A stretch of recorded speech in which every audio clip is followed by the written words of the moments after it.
Hello and welcome back to HardReset.Info. In this video, I will show you how to remove a Wi-Fi network from your SONY Xperia 10 Mark VII. Let's begin.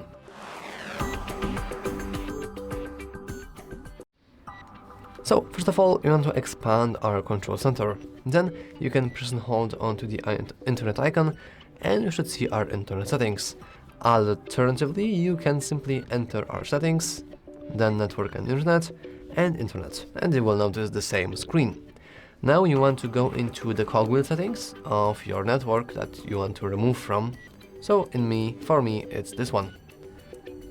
And you will see a little disconnect, but we actually don't want to just disconnect, instead we want to forget it. And now our phone will behave like it never connected to that network in the first place. And that's all for this video. If you found it useful, make sure to leave a like, subscribe, and as always, thanks for watching. See you next time!